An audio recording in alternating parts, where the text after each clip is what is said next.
अस्सलामुअलैकुम, welcome back to my channel. उम्मीद है आप सब खैरियत से होंगे। मैं बना रही हूँ मज़ेदार सी खोए वाली सवैयाँ और इसके लिए जो मैंने इंग्रेडिएंट्स ले लिए हैं वो बहुत ही कम से कम हैं। 2 से 4 चीज़ों के साथ ये मैं बना लूँगी और जो कि मेन है। उसके बाद गार्निशिंग के लिए कुछ आप पिस्ते बादाम वगैरह इस्तेमाल कर सकते हैं, लेकिन मेन इंग्रेडिएंट्स इसके यही 4 हैं जिनके साथ ये मैं बनाऊँगी। देसी घी, खोया, चीनी और सवैयाँ।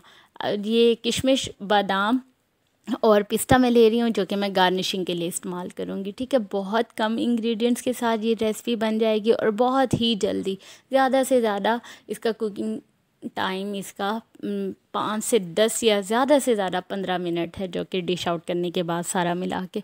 अब ले लिया मैंने एक पैन, बिस्मिल्लाहिर्रहमानिर्रहीम। उसमें मैंने डाल दिया देसी घी। और ये आप देसी घी के अलावा सादा घी में भी बना सकते हैं, लेकिन क्या है कि अच्छी सी खुशबू आएगी देसी घी में इस्तेमाल करने से। और मैंने इसमें डाल दी हैं इलायचियाँ मैंने 3 से 4 डाली हैं। इलायचियों की भी मीठी चीज़ों में इस्तेमाल उसका किया जाता है और इलायचियों की मज़ेदार सी खुशबू होती है। अब इसमें मैंने डाल दिया सवैयाँ। सारी सवैयाँ जब मैंने डाल रही थी तो उस टाइम फ्लेम बहुत ही लो था, और जब इन सवैयों को फ्राई करना है, भून लेना है, तो फ्लेम बहुत लो हो ताकि ये नीचे जो होंगी बर्तन के वो जल ना जाएं। ऊपर वाली फिर वो ऐसे ही सही रह जाती हैं और नीचे वाली जल जाती हैं। लेकिन आपने इन सबको एक जैसा ही फ्राई करना है। इसको आराम आराम से मिक्स भी करते रहें और फ्लेम लो रखें ताकि सारी एक जैसी ही फ्राई हो जाएँ। ये फ्राई हो गई हैं, तो अब इसमें मैंने डाल दिया 2 कप पानी।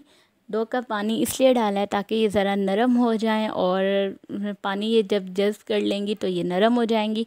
अब पानी 2 कप डाल लेने के बाद मैंने इन्हें थोड़ी देर के लिए दम दिया था। थोड़ी देर क्या, 2 से 3 मिनट के लिए दम देना है, इससे ज़्यादा नहीं देना, क्योंकि ये बहुत ही बारीक सी हैं, अच्छे से भून भी लिया। तो अब क्या किया, दम देने के बाद मैंने इसमें डाल दिया 1 कप चीनी, और ये बड़े वाला कप था चीनी का। चीनी आप अपने टेस्ट के अकॉर्डिंग भी यूज़ कर सकते हैं। और चीनी पानी छोड़ देती है और उस पानी में ये सख्त हो जाती हैं सवैयाँ। तो आपने क्या करना है कि जैसे ही चीनी डालें उसके साथ ही आधा कप तकरीबन इसमें दूध डाल दें और फिर इसे दम दें। ठीक है, दूध लाजमी डालना है चीनी डालते ही, या और फिर उसके बाद इसे दम दे देना है 2 से 3 मिनट। मज़ेदार सी सवैयाँ तैयार हैं। आप क्या करना है कि इसे डिश आउट कर लेना है। और सवैयों को दूध इसलिए डाला है कि ये नरम रहें, और नरम तो वैसे हो जाती हैं, लेकिन चीनी डालते ही थोड़ा सा सख्त सी हो जाती हैं, तो वो अच्छी नहीं लगती, इसलिए इसमें दूध डाला करें लाजमी।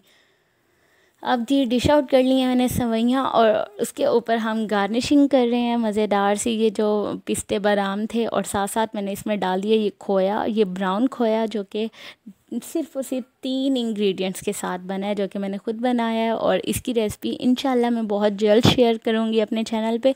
और ये जो ऑफ वाइट खोया है, और ये तो सिर्फ 2 चीज़ों के साथ बना हुआ है, और इंशाल्लाह इन दोनों तरह के खोयों की मैं रेसिपी ज़रूर शेयर करूँगी, ब्राउन खोया और ये ऑफ वाइट वाला खोया। उम्मीद है आपको ये रेसिपी पसंद आई होगी। अगर मेरे चैनल पे न्यू है तो मेरे चैनल को सब्सक्राइब कर दें और बेल आइकन प्रेस कर दें, ताकि आने वाली वीडियोस का नोटिफिकेशन आपको मिलता रहे। और इस वीडियो पे ज़रूर कमेंट कीजिएगा और लाइक कीजिएगा, और अपने फ्रेंड्स एंड फैमिली से शेयर करें, और मज़ेदार सी खोए वाली सवैयाँ ज़रूर ट्राई करें। अपना बहुत ख्याल रखिएगा, दुआओं में याद रखिएगा। मेरे चैनल को देखते रहें और हमें सपोर्ट करते रहें। Thank you so much. अल्लाह हाफिज़।